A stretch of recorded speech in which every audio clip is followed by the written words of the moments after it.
What's going on, guys? We're back today, working on something different this time. We got our shop excursion here. We've named it the Black Pearl. Today, we're going to be doing this transmission. We're going to be putting this in, getting it back on the road. I'll turn it over to Brandon here. He's our lead technician on the diesel side, and explain to them what we're doing, why we're doing it, and how we're planning to do it. What's up, guys? This is one of our little builds, and fortunately the old transmission just didn't hold up. She was hurting, I believe it was third gear, fourth gear.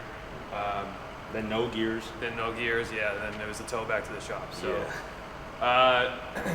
we yank her out, see what's going on. And while we're in there, we decided to just do a full build. We'll do some upgrades, internal, and we'll do a couple external things too that we'll talk about. But yeah, this one should last us a while, no matter how hard we beat on it, no matter how many events we go to. Yep. She'll definitely last a lot longer, and definitely hold the power that we're putting into this thing. Yep. So. Yeah, so this is the build we did with Sinister Diesel. We'll do a video more in depth on the whole truck once we get it back on the road and running. So it's putting down about 500, 550 wheel. So we built a unit that will basically hold up to that and a little more. This is a unit that we built in-house. Basically our first 5R110 build. We've done a few 68s and we've done some Allisons outside of that. We just generally run with a Randy's unit, but we decided to try this out and see what we could do with it. To start off with, we obviously got the gear end billet triple disc converter, the billet stator. That just allows us to sit there on the converter trying to build boost at the line as long as we want, pretty much, without it blowing up. 300M billet input shaft. The biggest thing we did to this unit was, if anybody knows, the 0304s and the Excursions, they all got basically leftover 40100 parts kind of made into the 5R. Definitely not designed for towing big loads or exactly big power. And that's why they put it mostly in the Excursions, because of that, because they were expecting not to hold as much power and not to pull as much load. So with that, basically it came with 4-pinion planetaries, came with some older parts in the back where the pins like to back out. So I had another 5R100 or 5R110, I'm sorry, laying around out of a later model 07, I think. So we gutted that out. We put all those internals inside here, and basically we have now the updated hubs that hold more power. We got the 5-pinion planetaries, overdrive planetary, as well as the pump upgrade is a lot better too. You're actually able to work with them a bit more. So we got GPZ Raybestos clutches throughout, which add quite a few clutches to the overall clutch count, which more clutches, more holding power, means more power to the ground and more longevity. We got the Sonax solenoid body. They do a reman setup, so we just put that in there. We got the Superior pump kit with the updated pressure regulator valve, some upgrades to the cooling circuits, things like that. And we got the Superior update kit as far as the snap rings, the bushing kit, and all that. As far as external modifications, we're going to ditch that toilet paper filter, that external trans filter. It's just kind of unsightly. We'll definitely, we'll pull that out, and we're going to put in our own like 6.4 style, or the W series 5R, where that filter's underneath. It's a lot bigger, a lot more flow. Definitely superior to that inline toilet paper small little filter. Yep. So basically the internal filter on a 6.0 style 5R is going to be more or less a wire mesh screen. Yeah, very, very little filter. Yep. And the 6.4 5R version has an internal filter with the actual pleated paper mesh style filter, things like that. So we updated to the 6.4 style Mag High-Tech deep pan, as well as the OEM filter, and we're going to make our own custom lines, Dash 8 lines that we're going to do to the radiator and whatnot. In this video we're going to cover some tips and tricks on installing the 5R110. This is a 2-wheel drive unit. There's obviously a couple little differences on the 4-wheel, but there's some little tips and tricks to do on the 5R to really make them last longer. Yeah, let's get into it. I think we're ready to go, right? Let's roll. All right, man. First things, obviously your converter goes in. definitely want to make sure that gets seated.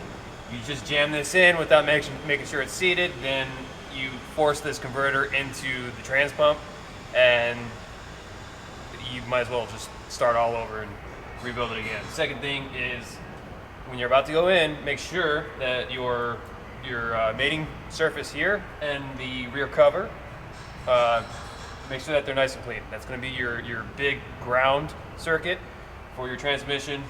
If there's dirt, if there's fluids, if there's stuff getting stuck between the two, then it's bad ground and you start getting some weird kind of quirky circuit problems. So definitely make sure those two surfaces are clean.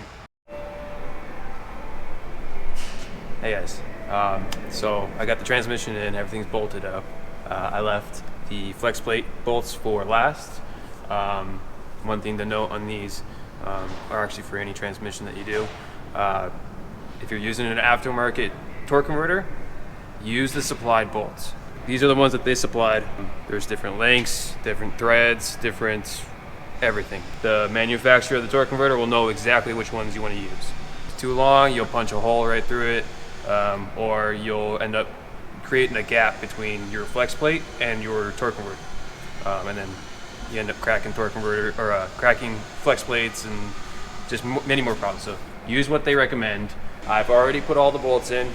Start by just hand tightening all the bolts, especially when they're bolts, not nuts. As you start working your way around, you'll find if you've tightened the first one, the last one won't go in. It doesn't thread in right, doesn't want to line up right.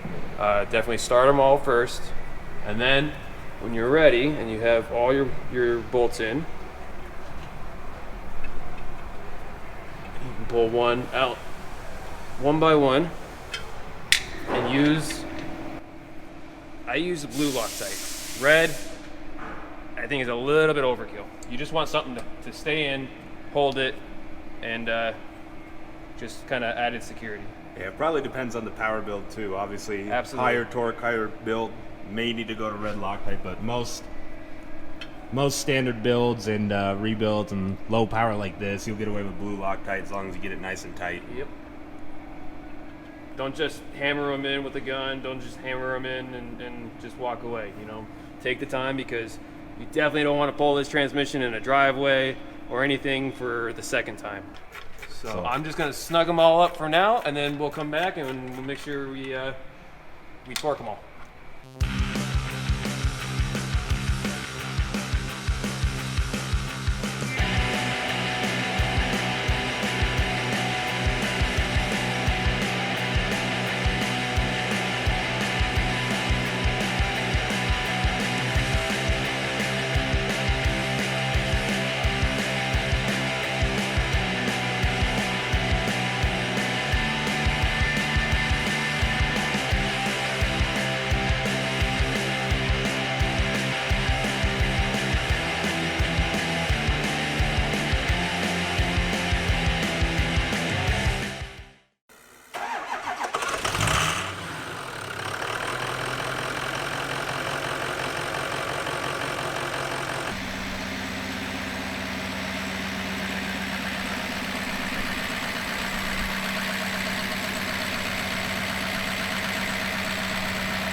All right, so first test drive was a success.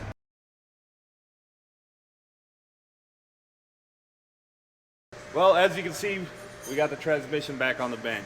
We had a little hiccup. I'm going to show you guys what happened, why I think it happened, and what I'm going to do to correct it.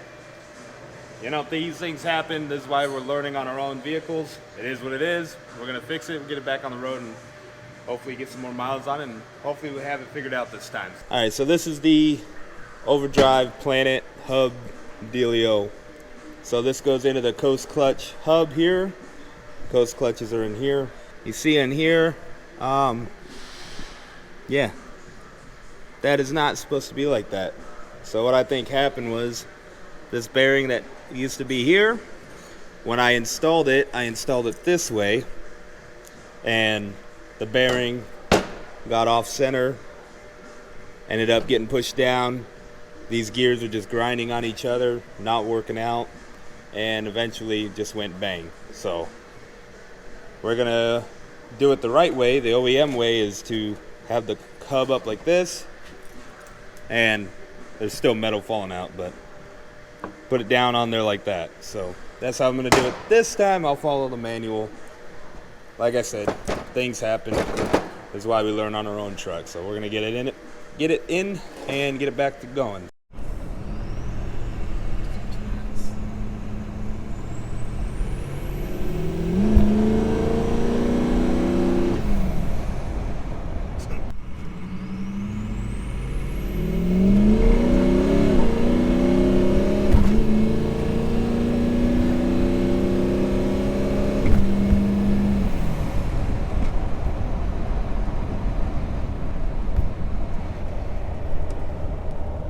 So it's safe to say that try number 2 on that trans build is a success. What do you guys think?